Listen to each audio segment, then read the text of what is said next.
तुकोबार आहे महाराज आणि आपल्या अतिशय प्रचलित अभंगावर महाराजांचाही अतिशय आवडता अभंग तुम्हाला आम्हाला एक विध भाव एका पद्धतीची विचारसरणी एका ठिकाणी नतमस्तक होणं आणि त्याच्या पलीकडे नामाची महती काय विठ्ठल भक्तीची महती काय हे सांगत आम्ही नामाचे धारक म्हणजे काय नामाची धारण ज्याने केली धारणा इति धर्म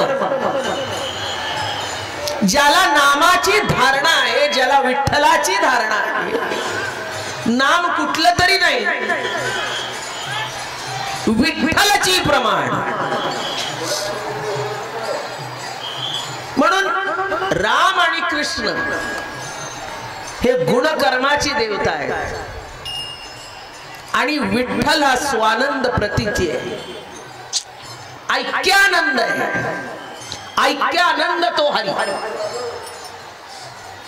इथे गुणकर्म आहे का विठ्ठल आठवलं की कर्म आठवतं मग काय आठवतं फक्त आनंद प्रतीक म्हणून कोण म्हणेल एवढं काय ह्याच्यात तुम्ही ह्याच का सांगता सगळे देव नाहीत का अरे सगळे जगात बाप आहे पण तुझा तर तुझाच ना सगळ्या जगात आई आहे पण तुझी ती तुझीच ना तसं आम्हाला कोण आहे आम्हा विठ्ठल एक देव आम्हा विठ्ठल एक देव आम्हा विठ्ठल एक देव देव आम्हा विठ्ठल एक देव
वावच नाही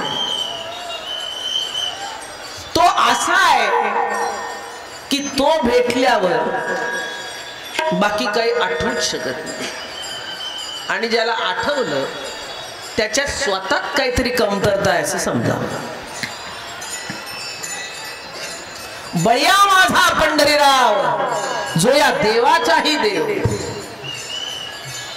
कोण आहे पंढरपुरात आल्यावर एकादशीला सकाळी काय प्रतिपादन करावं मोक्षाचं काय प्रतिपादन करावं कर्माचं काय प्रतिपादन करावं ज्ञानाचं विद्वत्तेचं म्हणून कालच प्रवचनात सांगितलं एक कीर्तन एक प्रवचन कुठेतरी असतं आपलं म्हणजे कोणाचं असं 7 दिवसाचा सप्ताह किंवा असेल तर ठीक आहे मग एक एक शब्दाचा किस काढता काढता त्या अभंगाचा भावार्थ निघून जातो त्या ओवीचा भाव निघून जातो मग उरतं काय चिकित्सा मांडणी काय केली, अमकं काय केली, तमक. अरे पण ह्याच्यात तुझा भाव कुठे गेलाय शोध ना. कुठे आहे तुझा भाव सांगा मला. माऊलींनी एवढी जी रचना केली वारकरी संप्रदायाची, ते ज्ञान वाटायला ठीक आहे. अगा कलिका आले अकलिता जन हाती घेऊन ज्ञान खडगदान. पण शेवट काय लिहिलं, ज्ञान गीळ आणि मग गोविंद गा. आणि तुम्ही गोविंद गायलाच विसरला आणि ज्ञानच सांगत राहिला तर सामान्य भोळ्या भाविकाला काय मिळणार आहे. गीता काय देते, गीता काय सांगते, कर्म सांगते. गीता काय, मोक्षदायी. ज्ञानेश्वरी काय, प्रेमदायी. मग तुम्ही येऊन प्रेम घेऊन जावं का चिकित्सा पदरात घेऊन जावी. म्हणून अभंग काय घ्यावा, काय घ्यावा म्हटलं साधा सोपा असावा, उगाच डोक्याला ताप आधीच भरपूर आहे. आम्ही नावाचे धर्म. आणि माझा अनुभव असा आहे, तुम्ही जितकं अभंग सोपा घेता ना, तुम्हाला अध्यात्मही मांडता येतं, तुम्हाला प्रेमही देता येते, तुम्हाला ऐक्यही साधता येते. अरे तुम्ही ऐक्य प्रतिती नाही साधली तर कीर्तन कशासाठी. थाप दे कीर्तन चांग, कीर्तन चांग होया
आणि शेवटी काय, होय अंग हरिरूप. तुकया समस्वर्गा गेला, कळलं की नाही. जडदेहा घेऊन वाणी गेला ही ऐकावाणी. अजून चिकित्साच करतायत. परवा तेच सांगितलं, इतर कुठल्या धर्माचं अमकं केलं की लगेच आपलेही मान्य करतात, पण आपलं मान्य करताना अवघड जातंय. काय भानगड आहे, हा संशोधनाचा विषय. तुकाराम महाराज वैकुंठाचं कशावरनं, माऊलीने समाधी घेतली कशावरनं, तू तुझ्या आईच्या पोटचा कशावरनं. अरे काय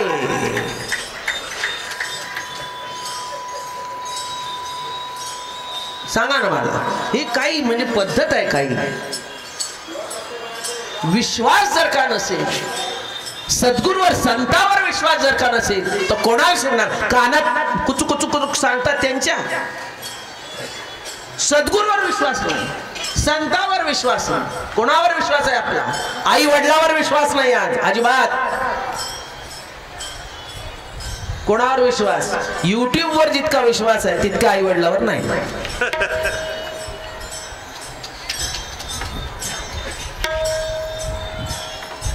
टीव्हीवर जितका विश्वास आहे तितका आई वडिलावर नाही. घरच्या संस्कारावर जितका विश्वास आहे तितका विश्वास आपलं नाही. बाहेरच्यावर जितका विश्वास तितका घरच्या संस्कारावर. अहो तुम्ही साधं एवढं सांगायला बघा गोड, रागवणं तर लांबच. साधं टच करा नुसतं, अहो असं लगेच होते. कसे संस्कार घडायचे, कसे संस्कार घडायचे सांगा मला. सर्व डाव होत. अहो गर्दी म्हणजे संस्कार नाही नुसती. जे अभिप्रेत आहे संप्रदायाला, जो भाव अभिप्रेत आहे, जी निष्ठा अभिप्रेत आहे, जो त्याग अभिप्रेत आहे, जो समर्पण अभिप्रेत आहे, ते आहे का? ते जर का नसेल तर काही उपयोग नाही. तुम्ही म्हणाल असं कसं बोलता, म्हणजे एवढी सगळी. आओ मी नीट बोलते, मी कुठे बसले हे लक्षात घ्या. मी मोठी नसेल पण हे मोठं आहे. एकही शब्द विचार करून येत नाही, न विचार करूनही नसतो. महाराज म्हणायचे तसे एकही शब्द येणार नाही. कारण आता वेळ आली की थोडं तरी बोलल्याशिवाय उपयोग होणार नाही कसल्या गोष्टी. कशावर ना समाधी, कशावर ना वैकुंठ गमन. अरे काय बोलता.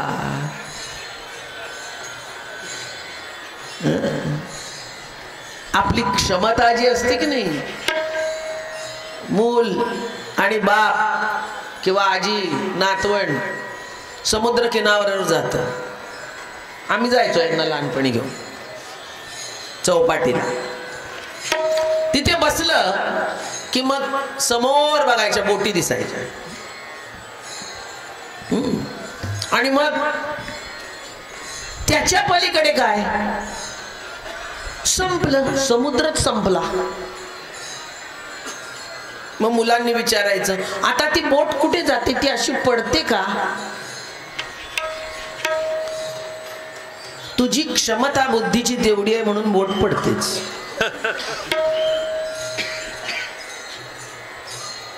तस येड्या तुझी क्षमता विचाराची तितकीच आहे म्हण माऊली समाधी घेणारे वेगळे, हरिपाठ लिहिणारे वेगळे, अमृतानुभव लिहिणारे वेगळे,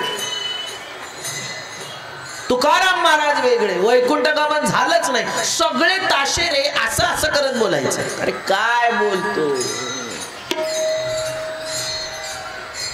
स्वतःची 10x10ची खोली करता येईना, इथली 10x10ची खोली जाऊ द्या. 10 इंद्रिय आणि त्याच्या खोलीत जो विसावलाय ना तोच आहे स्वानंद प्रतीतीचा गाभा. स्वतःच करता येईना आणि चावडीवर बसल्यासारखं उठता बसता शेरी. कसा परमार्थ रुजणार, गोडवा कसा निर्माण होणार, भाव कसा निर्माण होणार, प्रतीती कशी निर्माण होणार. म्हणून अप्रतिम मला अतिशय, म्हणजे मी पण 2-3 वेळा अजून घेतलेलाच आहे. आम्ही नामाचे धारक. आम्ही काय केलं, अरे आम्हाला धारणा आहे. कोण म्हणतंय धारणा म्हणजे काय, धर्म म्हणजे काय. हे झाड आहे, ते जमिनीत आहे,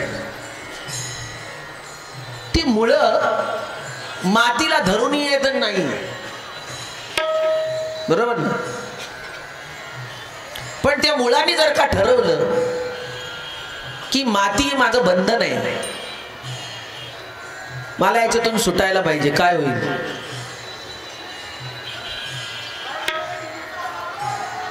मुळांनी ठरवलं माती ही माझ्यासाठी बंधनकारक आहे. असं कुठे आहे का मी त्या मातीतच राहायला पाहिजे. हल्लीचे बरोबर असं कुठे आहे का आम्ही इथेच राहायला पाहिजे, आम्ही असंच केलं पाहिजे. अरे तसंच केलं पाहिजे. ते झाड ठरवतं, असं उडवलं सगळं आणि ते मुळासकट उडू लागलं. सध्याचे उडतात ना, अर्ध्या हळकुंडाने लगेच पंख, जटायू कमी, इतके पंख इथले जोरदार आहेत. ते झाड उडतंय काय, माती झाडून. अरे ती माती नाही, तुझी माता आहे, माता. त्यातनं तुला अन्न मिळालं, तुला पाणी मिळाली, सगळं मिळालं. जे बीज होत ते फेरलं गेलं. अरे तुला वाढवलं, तुला पोसलं, पाळिले पोषले, चालविला लळा. अरे त्याच्यातून तू उमाललास, फुललास, वाढलास, आणि तो नको. काय आम्हाला रोज सांगताय रामकृष्ण हरी घ्या, काय नित्य नेम करायचंय, काय असंच केलंच पाहिजे काय?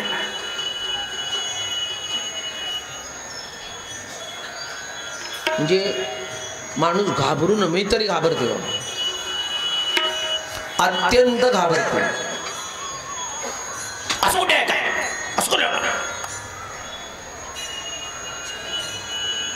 अहो अन्न पोटातच जावं लागतं आणि मुखावाटेच जावं लागतं. नीट ऐकताय का? नाही तर ज्ञानेश्वर महाराजांचा दृष्टांत द्यावा लागेल मला. कुठला दृष्टांत सांगा बरं? पैठणला गेले आणि ब्रह्मवृंदांनी बोलायला सुरुवात केली. काय कळतंय? मग तुझ्यात जर ते आहे रेड्याच्या, रेडा पण तू, त्याचंही नाव ज्ञानेश्वर आहे, तुझंही ज्ञानेश्वर आहे. मग त्याच्या अंगावर आसूड ओढला तो तुझ्या उडेल का? ओढला, माऊलीच्या पाठी उठलं. आणि मग टोक हे म्हणाले, आता थांबा, अजून दाखवू का करून? मूळ दोन मुख आहेत ना, म्हणून ऊर्ध्वमुख शब्द वापरतात. निवृत्तीनाथाला म्हणले, निवृत्तीनाथ महाराज, गुरु राजा, कुठल्या मुखातून वेद बोलवून दाखव. म्हणजे काय केलं बघितलं का ज्ञानेश्वर महाराज?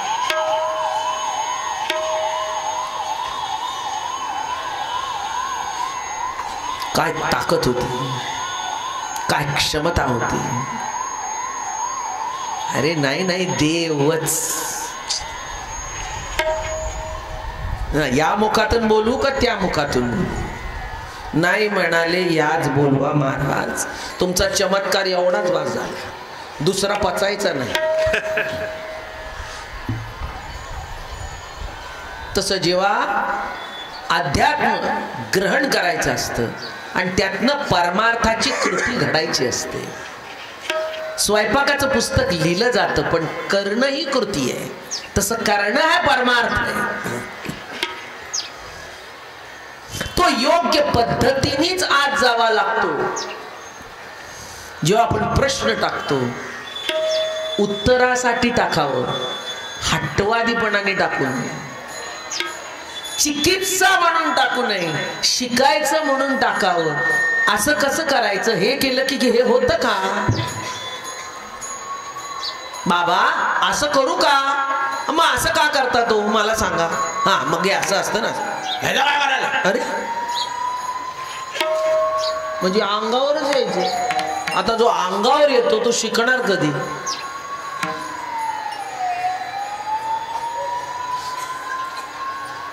आणि जो शिकू शकत नाही तो शिष्य होणार कसा? म्हणून शिष्याचं पहिलं परम कर्तव्य गुरुमुखातून गेलेला शब्द ऐकणं. परवाच आम्ही काल बोलत होतो, म्हटलं महाराज एक लक्षात घ्या, कोणी असलं तरी तुमचं ऐकलं पाहिजे. इथून सुरुवात असते.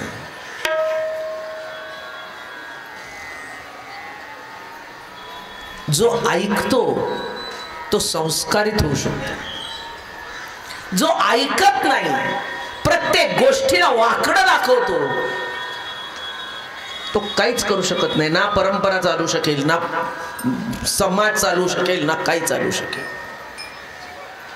जो ऐकायला शिकतो, जो धीर धरायला शिकतो, जो मान तुकवायला शिकतो, त्याचं कल्याण होतं.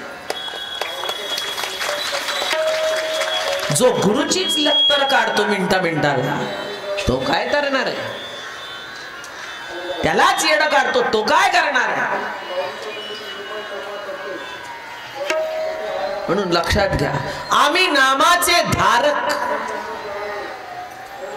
जसं झाडाची मातीचं नातं आहे तसं धर्माचं आणि जीवाचं नातं आहे. काय?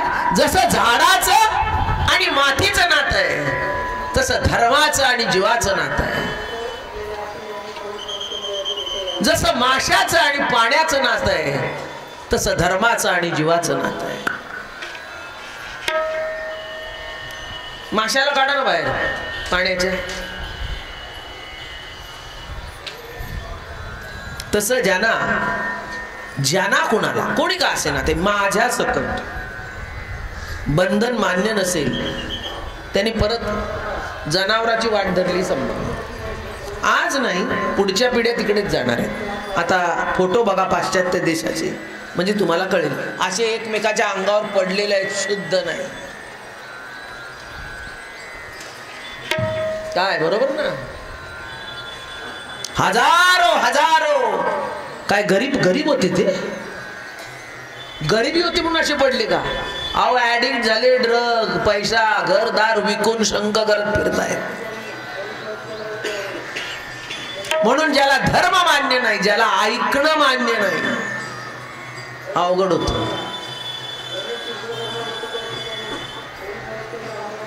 संसार व्यवस्था मान्य नाही, गुरु परंपरा मान्य नाही, संस्कार मान्य नाही, काही होऊ शकत नाही. आम्ही नामाचे धारण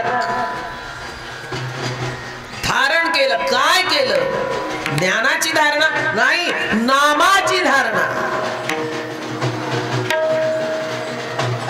कळलं की नाही? नाम का एवढं काय नामात आहे की जे ज्ञानाने मिळणार नाही? ज्ञानादेव तू कैवल्यम. ठीक आहे, ऐक्य प्रतीती मिळेल पण स्वानंद प्रतीती नाही मिळेल. सोहम, मी देव, पण ही प्रतीती मिळेल का हो? तू माझा स्वामी मी तुझे रंग, तू माझा स्वामी मी तुझे रंग.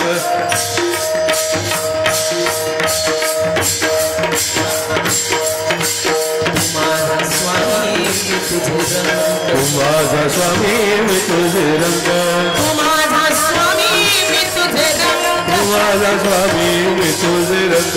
पाहताना दिसे वेगळी का, पाहताना दिसे वेगळी का, पाहताना दिसे वेगळं, पाहताना दिसे वेगळं, पाहताना दिसे वेगळी का, पाहताना दिसे वेगळं, पाहताना दिसे वेगळं, पाहताना दिसे वेगळं. आम्ही तू पण जाऊ दे दुरी, आम्ही तू पण जाऊ दे दुरी, मी तू पण जाऊ दे, मी तू पण जाऊ दे दुरी. एकच घोंगडी पांघरू हरी, एकच घोंगडी पांघरू हरी, एकच घोंगडी पांघरू हरी, एकच घोंगडी पांघरू हरी. एकाची गोंगाडी बाजारू हरी, एकाची गोंगाडी बाजारू हरी, एकाची गोंगाडी बाजारू हरी, एकाची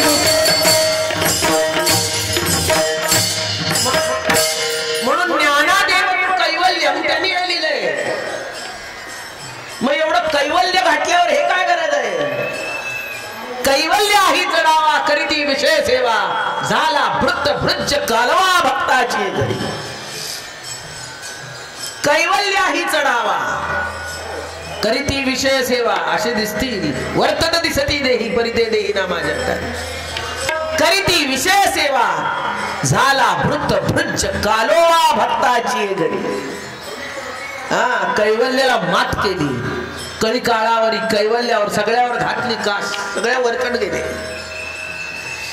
म्हणून नामाचं महत्व का? नाम काय आहे? तत्वता नाम आणि नामीचा अभेद आहे. का? नाम घेतलं की नामी मजा आहे ना. नाम घेतलं की नामी असं आहे का की ज्ञान म्हटलं की ज्ञान हजर आहे?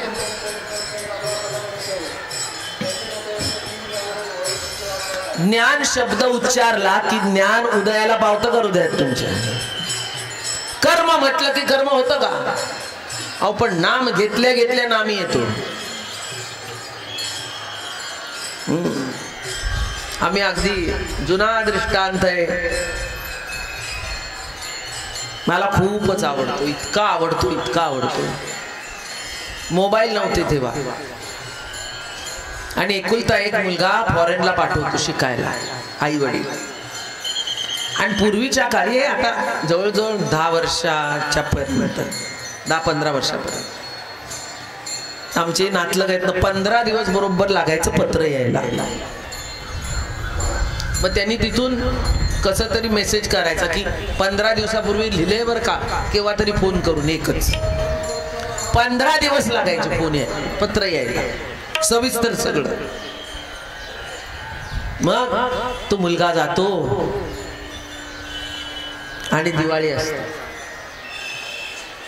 काय दिवाळी असते, आई लाडू करते, करंजी करते, चकली करते, कानवले करते. आणि त्यावेळेला शिपणी सगळं तो डबा करून आधीच तिने पाठवलेला असतो. आणि नेमकं दिवाळीच्या आधी तो डबा पोचतो. कळलं? आणि तो खातो आणि तिला पत्र लिहितो. आणि पत्र लिहिता लिहिता डोळ्याला धार लागते.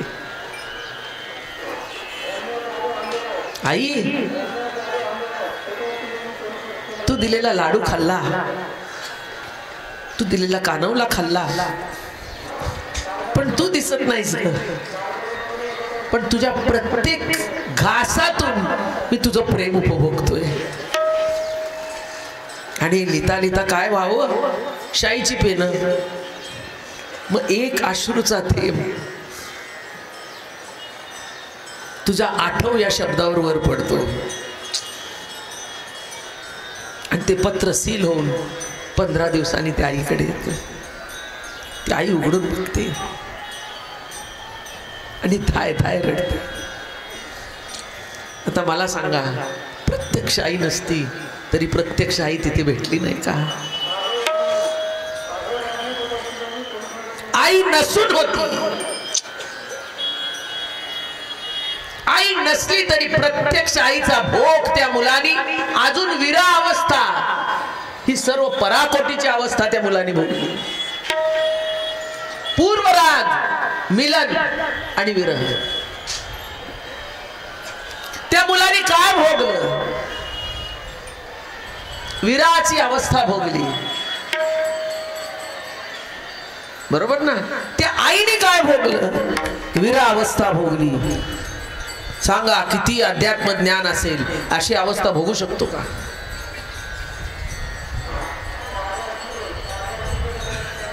सांगा. कर्मामध्ये लक्ष, ठीक आहे कर्म होत आहे, पण ते प्रेम त्याच्यात जर का नसेल तर आपण म्हणतो ए पाट्या टाकू नको, नीट कर. कळलं का काय म्हणतो आपण? घरात सुद्धा होतं, बाहेर सुद्धा होतं. अरे नीट करा की. उगाच कुणीतरी केल्यासारखं का करताय? घरातल्यासारखं करा.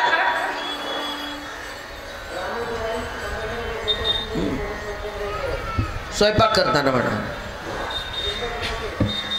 नीट लक्ष असू दे. नीट केलं नाही का?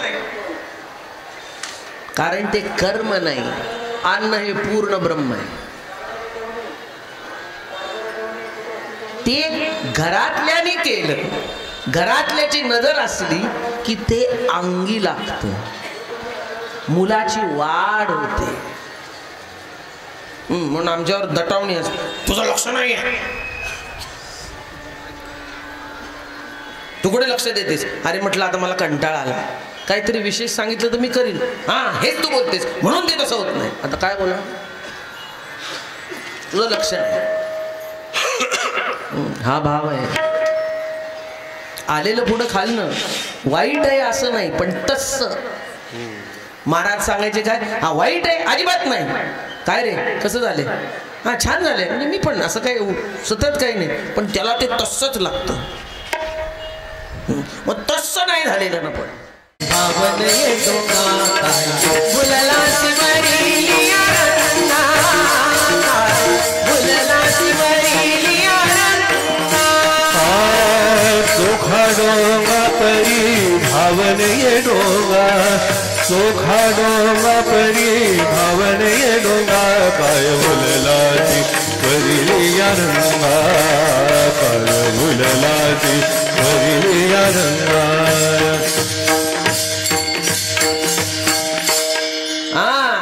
म्हणून आता म्हणता म्हणता शेवट मला आठवतं आपली परंपरा अशी आहे आपली नामधारकाची परंपरा आहे लक्षात ठेवा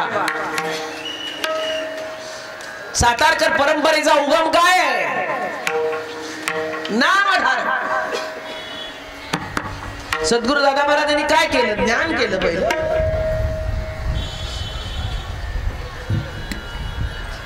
नामधारक श्री राम राम राम राम प्रवास असावा तर असा असावा परिपक्व प्रतिती यावी हळूहळू यावी एकदम गिळायला जाऊ नये आजकाल सगळ्यांना एकदमच डायरेक्ट भजन करायचा अवकाश व्हायचा असं नाही होत अवधी द्या स्वतःला स अवकाश जेवायला बसताना टेबलवर पूर्वी बसायचे नाही खाली बसायचे असं केलं की नाही इथे घडी पडते थोडीशी म्हणजे काय राहतं तेवढं किती तुम्ही जेवायला गेलं तरी तट्ट फुगले होत नाही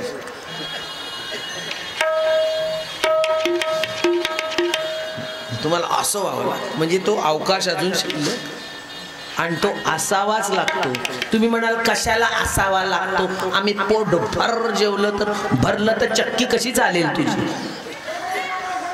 अरे चक्की वॉशिंग मशीनला वरपर्यंत कपडे भरले तर काय होईल धडाडाक धडाडाक धडाडाक ना आपलं पण होतं धडाडाक धडाडाक धडाडाक तसं परमार्थ हाती गिळायला गेलं की होतं धडाडाक धडाडाक धडाडाक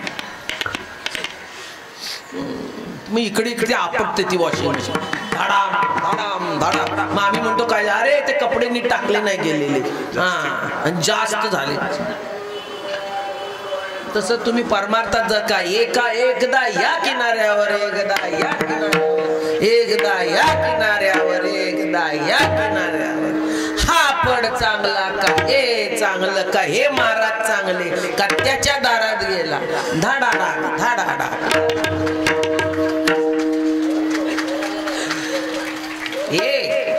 ओनली वन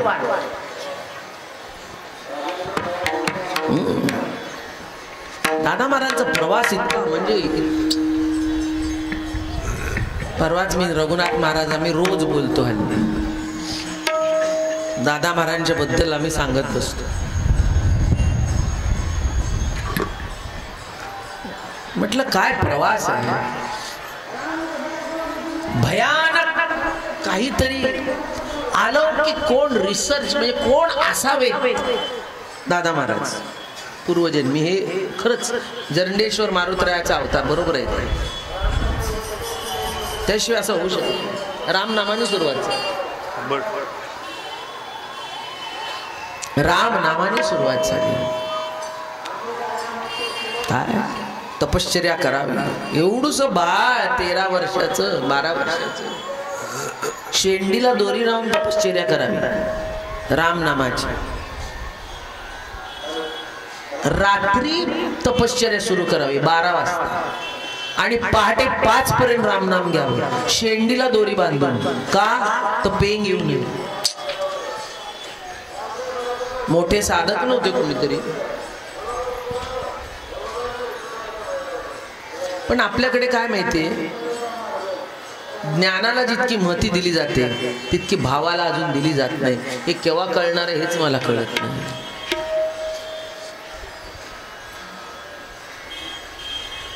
म्हणून माझं स्वप्न आहे काल बोलले मी कधी दादा महाराज विश्वाचे परमार्थाचे प्रतिनिधित्व करतात हे मला बघायचं ज्ञानाचं नाही म्हणलं मी परमार्थाचं प्रतिनिधित्व हे सुरू झाले असं मला म्हणून विसरायच्या आधी सांगते यावर्षी ऋषी पंचमी आपण आळंदीला साजरी करणार आहोत.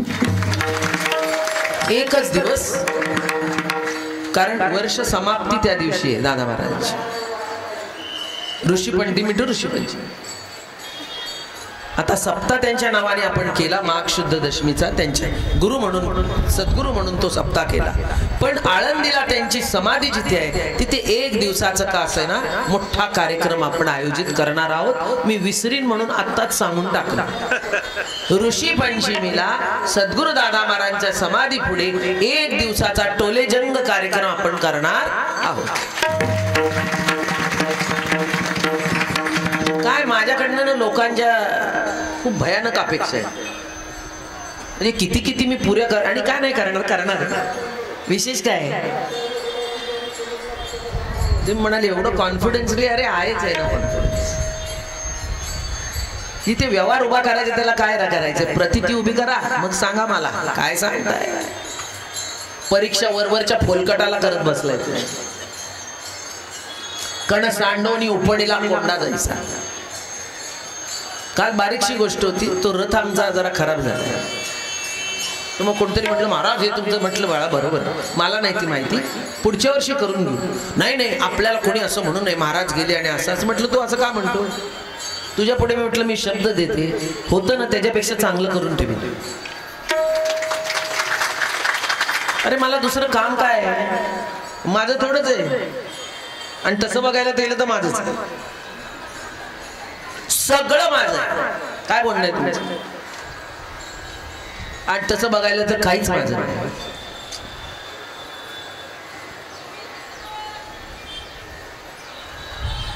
कोणाचे मायबाप कोणाचे गणवेत काही नाही. आपल्याला जे दिलंय वाटणीला या जन्मासाठी, जी पुंजी आपल्यासाठी आहे ती करून मोकळं व्हावं. जास्त विचार करत बसू नये. पण ते कार्य करत असताना एक कणभर तुसभर सुद्धा सद्गुरूच्या ह्याच्यामध्ये कमीपणा करू नये. अजून 100 पट करून दे. ते एवढे खुश झाले, टाळ्याच वाजवल्या. आता तुम्ही ते ठीक आहे, पण तिथे सगळ्यांनी हो महाराज महाराज म्हटलं. तू अरे तू कुणाला मला सांगतोय, चल म्हटलं पुढच्या वारीत तुला नंबर 1चा रथ दिसेल. झालं म्हटलं. आणि तू काय बोलतोय म्हटलं, आठवड्यापूर्वी मी म्हणले होते याचे काय हाल झाले, का नाही कोणी करत. तर आता म्हटलं मी प्रत्येक गोष्ट मनावर घ्यायला पाहिजे. एक लाकूड पडलं तरी मनावर म्हटलं बघायचं मीच आणि करायचं. ठीक आहे म्हटलं करू, काय विशेष आहे ते, ज्याचं कोणाचं आहे कोण आहे ते. म्हणून आता मला इच्छा होती सप्ताह सुद्धा आळंदीत करायचा, पण नाही ते पावसाळ्यात वगैरे जमणार नाही. म्हटलं असू दे, वर्षातला एक दिवस तरी समाधी पुढे मस्त दिवस करू आपण आपल्या आपल्या आवडीने. मोठा होईल न होईल मला माहित नाही, माझ्या प्रतितीने मोठा करणार. जितकं मला करता येईल त्यांच्यासाठी, त्यात तुम्ही सामील व्हाल आनंद. तुम्ही याल म्हणजे बाकी काही नाही, तुम्ही या आनंद. तो आनंद तुम्ही भोगाल, बाकी कशाची अपेक्षा आहे. तुम्ही या म्हणणं म्हणजे काय तिथे काय हे आहे का. मला एक अजून सांगावं, बोललो झालं बोललो. वारीला येतं म्हणजे काय, माझ्या काय मुलीचं लग्न आहे जावई बी आणायचं का मला, हे एक मला क्लिअर करायचं आहे. म्हणजे मी काय जावई आणते का, जावई पाहुणे आहात का तुम्ही सगळे. म्हणजे वारी स्वतःची करायला येत आहे, सेवेकरी म्हणून येत आहे काय जावई पाहुणे म्हणून येत आहे. अहो मला इतकी भीड प्रत्येकाची, हा काय म्हणेल तो. अरे माझी कसरत म्हणजे मोठमोठ्या कोट्यावधीचे हिशोब करताना जेवढा मला त्रास होत नाही ना, तेवढा हे सगळं इकडचं इकडे झालं इकडं. अरे म्हटलं काय हे सांभाळू का, हे बारकसर करू का म्हटलं मी कुडमुड. केव्हा कार्य करायची हे असलं करा गेलं तर. म्हणून एक लक्षात ठेवा, वारी ज्याची त्यांनी करायची. कमी जास्त ज्याचं त्याला, जे होईल ते त्यावेळेला आपला भोग आहे असं समजा आणि करा. कच्च ताटात आलं, घरी कच्च ताटात येतं ना का बायकोच्या पुढे ताट टाकता काय का हिम्मत करून दाखवा बरं. चला जे गुरु घरात करता, जे वारीत करता ते घरी करून दाखवा. तुमची तुमचा नेम, तुमची निष्ठा, तुमची सेवा आहे ती. मला अजून आठवतं, आम्ही हिप्पळगावला गेलो होतो, उमरखेडच्या पलीकडे. आमचे विणेकरी होते त्यावेळेचे, त्यांच्या गावी बैलगाडीतून प्रवास होता. आणि रस्ते कसे माहितीये का, एक चाक 4 फूट वर आणि एक चाक खाली 4 असा प्रवास बैलगाडी. नंतर उंटानी, घोड्यानी. आणि आम्ही पोचलो किती वाजता माहितीये का, रात्री 10-11 नंतर पोचलो घरी. त्यावेळेला लाईट नव्हती, ऐकताय, लाईट नव्हती. आणि असं गोठ्यात, तिकडचे वाडे असेच आहेत, गोठा आहे का ते वाडा आहे का, इकडे गोठानी ते उतरायचं. तुम्हाला काय सांगू, इथे म्हशी बांधलेल्या, ते शेण आणि सगळं वाहत होतं इथे. आणि इथे आम्हाला जेवायला वाटलं किती वाजता, 10:30-11. आणि आमचे कात्यायनी आणि त्याच्या वयाचे आम्ही. काय सांगू तुम्हाला, ताट आणली अशी पुढे, थकून गेलेलो, अशी मेंगळलेलो. पण बाप कसा होता आमचा, डोळा काय बरोबर. आणि वाढले, मी त्यांच्या शेजारीच. काय आलं समोर, लाल तांदळाचा भात असा, आणि आमटीचं तिखट जाळ पाणी.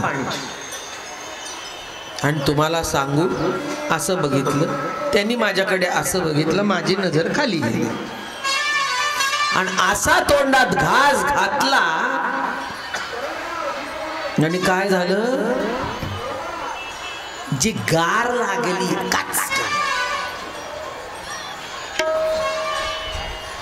गार म्हणजे माहितीये ना काय, दगडच पण पांढरा. अहो, प्रत्येक ऑल्टरनेट घासाला दगड. पण याने सांगितलं, आवाज करायचा, आहे जाईल तेवढं खा आणि नमस्कार.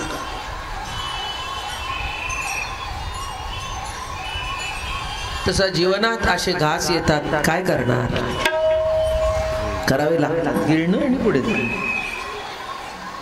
आपलं जीवन असं. आणि काय, तुकाराम महाराजांना काय पराच्या गाद्या होत्या काय हो? ज्ञानेश्वर महाराजांना पराच्या गाद्या होत्या. नामदेवराय काय पालख्यात नाही हिंडत होते का पंढरपुरात? आपल्या लक्षातच येत नाही. प्रारब्धची जोडे धन आणि प्रारब्धेची जोडे मान. आपलं प्रारब्ध असतं त्या पद्धतीने धन येतं आणि प्रारब्धाने मान मिळतो. पण परमार्थ घडायचा असेल तर सद्गुरु कृपेनेच होतो. विठ्ठला विठ्ठला विठ्ठला विठ्ठला विठ्ठला विठ्ठला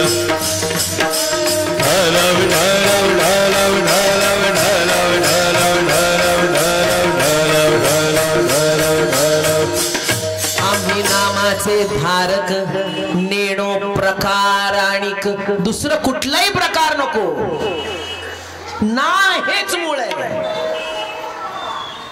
सर्व भावे एक, विठ्ठलच प्रमाण आहे, इतराची गरज नाही. कारण आनंद प्रतीती तो आहे. एकदा आनंद प्रतीतीची सवय झाली, उलट जाऊ की कर्म कसंही असलं तरी आनंद आहे, गाराचा भात जरी तोंडात आला तरी आनंद आहे. उलट करू, कर्म इकडे तिकडे असलं तरी आनंद आहे. आपलं मूल काहीतरी स्वयंपाक करतं किंवा काहीतरी करतं, आमच्या या पोरी काहीतरी करतात, ते वाकडं तिकडं, आम्ही म्हणतो अरे वा काय छान आहे. आता काय ते छान आहे का? पण आनंद प्रतीती असल्यावर सगळं छान आहे. म्हणून विठ्ठल प्रमाण का, सगळं छान. विठ्ठलाची प्रमाण का, कर्म वाकडं होऊ शकतं, रमणा इकडे तिकडे होऊ शकतं, पण आनंदी प्रतीती असल्यावर रमणालाही टेक, कर्मालाही टेक, सगळ्याला टेक. म्हणून सद्गुरू दादा महाराजांचा प्रवास कसा झाला? पहिला राम झाला, मग कर्मावर आले. ते कर्म इकडे तिकडे वर खाली होत गेले. द्वारकेला गेले, डोलगास क्षेत्रात गेले. ज्ञान हेच देव या अधिष्ठानाला गेले. मध्ये वाड्या चुकवल्या, आले नाहीत. काय विठ्ठलाची गरज आहे? इथे आहे ना तो माझ्या बरोबर, वारीला जाण्याची काय गरज आहे? पण तिथे गेले आणि प्रात्यक्षिक बघितलं. साधे साधे भोळे भावने तिकडची पण वारकरीच, तिकडेही वारी निघते कृष्णाची. आणि तिकडे पडदा असतो पण थोडा वेळ, आणि तो पडदा असा वर जाण्याची वाट बघतात. आणि मग असे बसले, हेही बसले तिथे आणि असे बसलेत. आणि तेवढ्यात तो पडदा वर गेला. पडदा वर गेल्यावर जे आक्रोश सुरू झाला, हे कन्हैया, हे मेरो वालो, हे वालो, हे वालो. ते बघितल्यावर ह्यांच्या डोळ्याला जे कुठेतरी असं पॅक झालं होतं की नाही, जसा विहिरीच्या झऱ्यावर गाळ बसावा, तसं लक्षात ठेवा आपल्यामध्ये सुद्धा अहंकाराचा गाळ बसलेला आहे. नामाने सुरुंग लावून ती सगळं उच्चाटन करून घ्यायचं, तेव्हा असा निर्झरा बाहेर पडेल. शुद्ध सात्विक महामळे मन होते जे गादले, शुद्ध चोखाळले स्फटिक जैसे, ते असं चंबळून येईल बाहेर. मग धावत आले, राम झालं, कृष्ण झालं.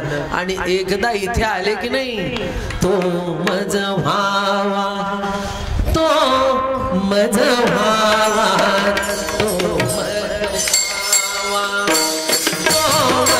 भावा, तो मज भावा, तो मज भावा, तो मज भावा, तो मज भावा, तो मज भावा, तो मज भावा, तो मज भावा, तो मज भावा, तो मज भावा, तो मज भावा, तो मज भावा, तो मज भावा, तो मज भावा.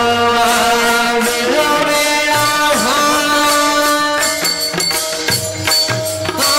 मेरो मेरा भावा, भावा पांडुरंग, मेरो मेरा भावा, भावा पांडुरंग, तो मज भावा, तो मज भावा, तो मज भावा, तो मज भावा. मेरो मेरा भावा, भावा पांडुरंग, भावा पांडुरंग, तो मज भावा, तो मज भावा, तो मज भावा, तो मज भावा. मला असं वाटतं महाराजांनी इथे परत आले ना तेव्हा अभंग म्हटला असला. कळलं की आजी संसार सुफळ झाला गे माई, देखियले पाय विठोबाचे, देखियले पाय विठोबाचे. आता देखियले पाय विठोबाचे, मग परत का म्हणावं? तो मज भावा, तो मज भावा, तो मज भावा, तो मज भावा. देखियले पाय विठोबाचे, देखियले पाय विठोबाचे, तो मज भावा, तो मज भावा, तो मज भावा, तो मज भावा.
जय